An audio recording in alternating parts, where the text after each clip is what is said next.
One of the measures in the UK to cut government spending to compensate for the extra cost of COVID is to cut the amount Britain sends overseas in foreign aid. Now, regular listeners to this podcast will know that expenditure doesn't have to be cut if we follow the principles of modern monetary theory, but that aside, is foreign aid necessary? Well, of course it is, but is it done right? Well, that is a bigger question, and maybe there are better ways world governments could help those countries that are struggling to feed their children. Are we doing foreign aid wrong? That's today on the Debunking Economics podcast with Professor Steve Keen. I'm Phil Dobbie. Welcome along.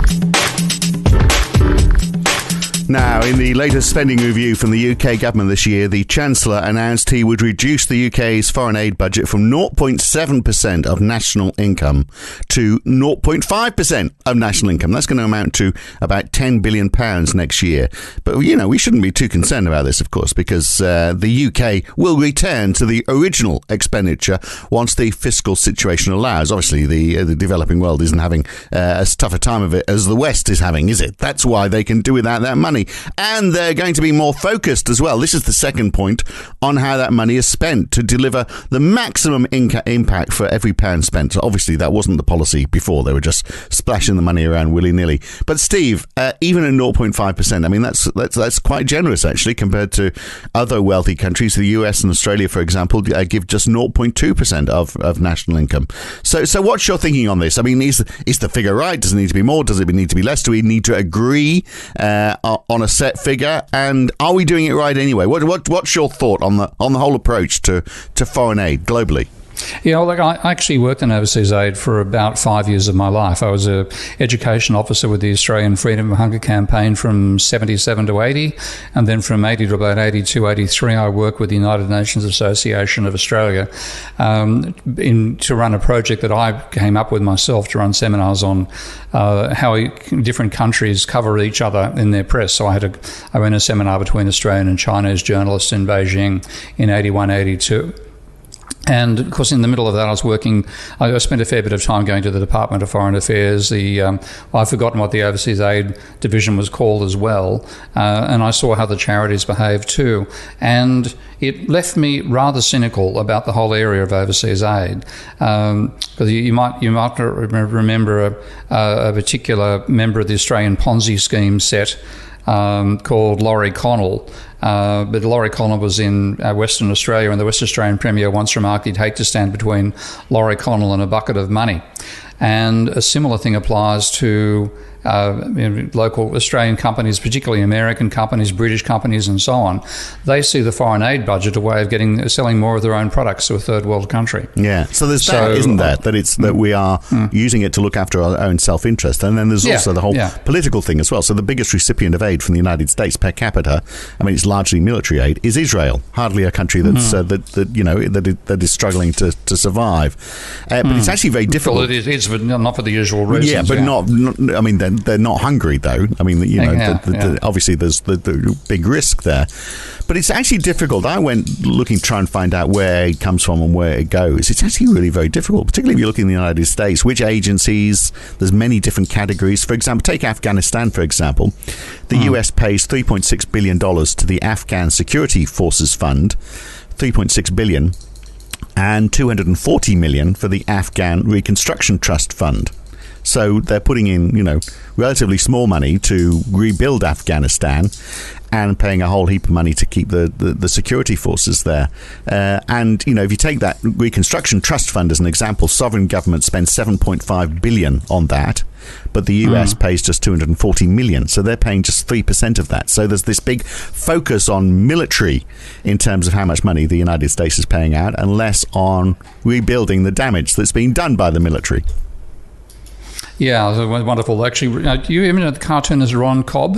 He wrote some brilliantly, he's an American. He actually did most of the graphics for Star Wars and Alien and stuff like that. He lived in Sydney, right, of all things. But he had one of his favourite cartoons. They were always sending up American foreign policy. One of my favourite cartoons by him had a Mexican, which is the appropriate thing for American aid, back against the wall because he's being held there by the right hand of a distant body, while the left hand of the same body was trying to feed feed food to his starving mouth. And the Mexican says, "Excuse me, senor, does your left hand know what your right hand is doing?"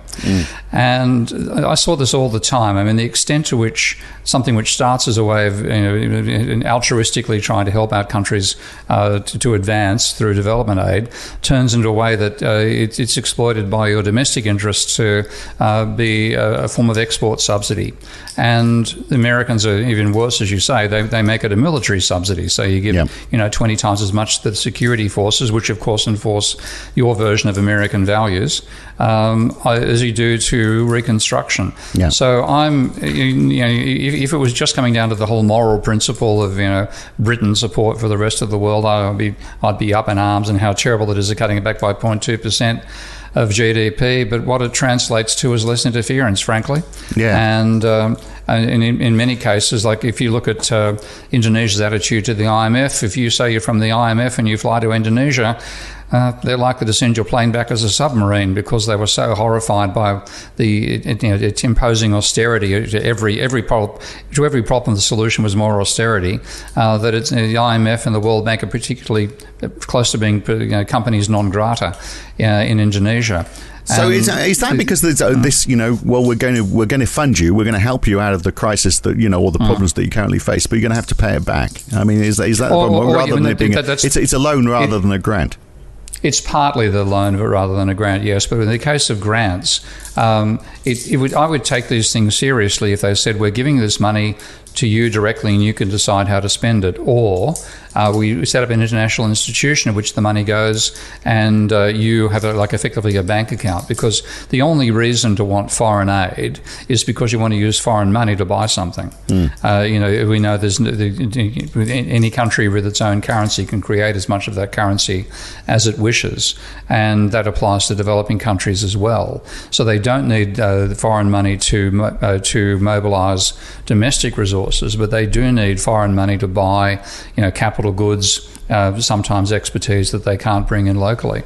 So when you look at that, that'd be the benefit of it. But the trouble is it's tied up in so many strings, and there's so much corruption in how it's actually allocated and used at the national levels as well. I mean, I've seen plenty of Ethiopians I know and some Nigerians telling me that the foreign aid is a conduit to make the wealthy in those societies more wealthy and more powerful.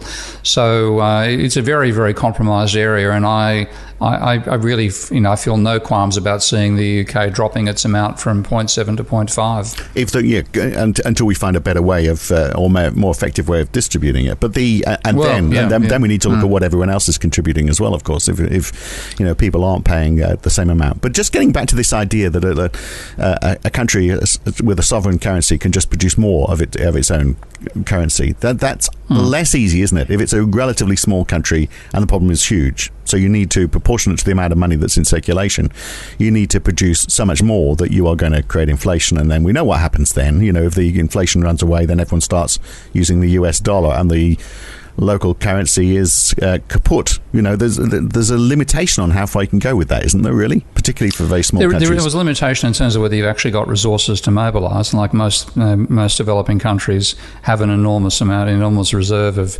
either workers in low-wage sectors, that you could employ with extra money created by the government and so on. Of course, you've also got the issue of corruption and how that money is allocated, and that's you'd be happier about that money being allocated or created in Singapore, for example, than you would be in. I won't choose a country that.